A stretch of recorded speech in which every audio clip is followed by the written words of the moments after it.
Malam ini dongengnya spesial. Wah, dan mau denger. Ayo mulai. Iya. Kita mulai ya. Iya, sabar. Nurman. Pernah kebayang gak sih kalau cuma satu film aja bisa mengubah segalanya? Maksudnya benar-benar mengubah nasib satu industri.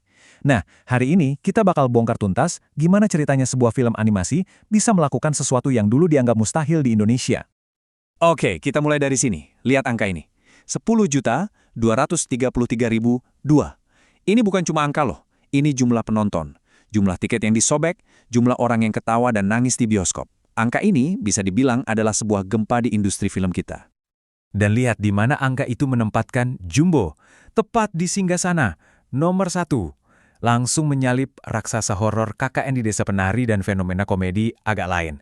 Gila kan? Sebuah film animasi untuk pertama kalinya dalam sejarah jadi film terlaris di Indonesia. Ini benar-benar mengubah peta perfilman kita. Oke, kita udah tahu apa yang terjadi. Jumbo jadi nomor 1. Tapi pertanyaan yang jauh lebih menarik adalah gimana caranya? Gimana ceritanya sebuah film animasi bisa mencapai prestasi yang bahkan belum pernah dicapai film-film live action terbesar sekalipun? Tentunya, kesuksesan yang luar biasa ini bukan sebuah kebetulan. Sama sekali bukan. Ini adalah hasil dari sebuah formula yang diracik dengan sangat hati-hati. Ada resep rahasia di baliknya. Jadi setidaknya ada 4 pilar utama yang bikin film ini jadi fenomena. Pertama, ceritanya yang bisa nyambung ke semua orang. Kedua, kualitasnya yang nggak main-main, kelas dunia. Ketiga, strategi pemasarannya yang jenius. Dan keempat, distribusinya yang strategis. Yuk kita kupas satu persatu. Pertama dan ini mungkin yang paling penting, ceritanya. Inti dari Jumbo itu kan kisah si Don, anak yang dibully karena beda. Tema soal perundungan, soal menerima diri sendiri, soal kekuatan persahabatan, itu kan sesuatu yang universal banget. Mau anak-anak, remaja, sampai orang dewasa, semuanya bisa ngerasain.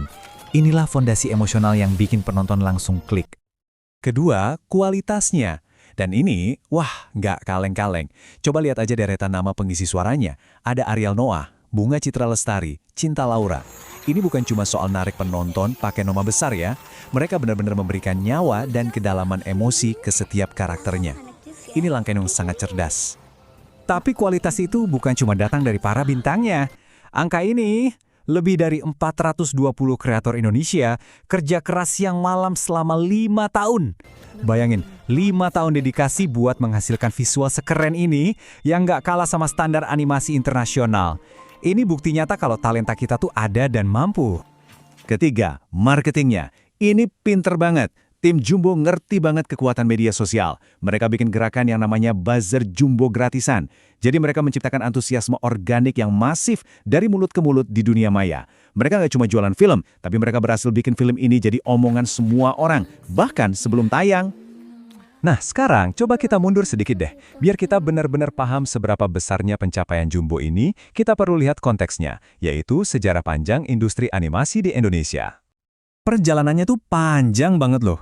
Dari akar kita di wayang kurit berabad-abad lalu, terus ada karya animasi modern pertama di tahun 55 buat kampanye politik, sampai era emas Pak Raden di tahun 80-an yang kita semua kenal. Perjalanannya tuh panjang dan seringkali tidak mudah. Makanya pencapaian Jumbo ini bukan sesuatu yang instan. Ini adalah puncak dari perjuangan puluhan tahun. Tapi ini dia pertanyaan besarnya.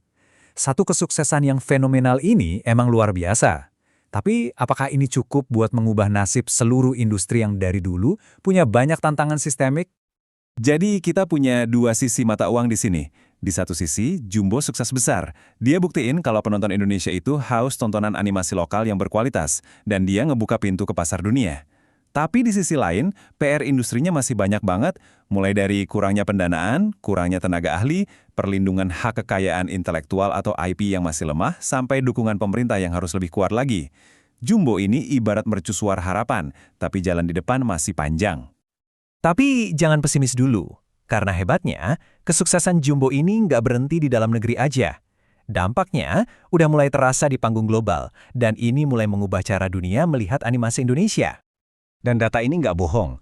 Selama ini kan, jujur aja, Malaysia cukup mendominasi pasar animasi Asia Tenggara dengan film-film mereka. Tapi lihat sekarang, Jumbo nggak cuma nyaingin, tapi pendapatannya hampir 2 kali lipat dari film terlaris negara tetangga. Ini adalah sebuah pernyataan yang sangat kuat. Dan ternyata, dominasi di Asia Tenggara ini baru pemanasan aja. Ambisinya jauh lebih besar dari itu. Coba lihat deh daftar negaranya. Dari Asia ke Eropa sampai ke Amerika. Tayang di 17 negara ini artinya bukan lagi sekedar jualan film, ini udah jadi ekspor budaya. Ini adalah momen di mana kita nunjukin ke dunia. Ini loh kreativitas Indonesia. Jadi, apa kesimpulan dari semua ini? Jumbo itu udah lebih dari sekedar tontonan hiburan. Dia udah jadi simbol harapan, dan bukti dari potensi raksasa yang dimiliki ekonomi kreatif Indonesia kalau digarap dengan benar. Kutipan ini benar-benar merangkum semuanya dengan sempurna. Ini adalah rasa bangga, sebuah penegasan kalau kreator-kreator kita tuh punya semua yang dibutuhkan untuk bersaing dan bahkan menang di level tertinggi. Pada akhirnya, Jumbo udah berhasil mendobrak pintu. Dia udah nunjukin jalannya dan masang standar yang baru. Jadi, pertanyaan yang tersisa sekarang bukan lagi apakah kita bisa, tapi siapa yang akan jadi the next Jumbo. Masa depan animasi Indonesia kini ada di tangan kita semua. Dan kelihatannya cerah banget. Udahan ceritanya. Belum sayang.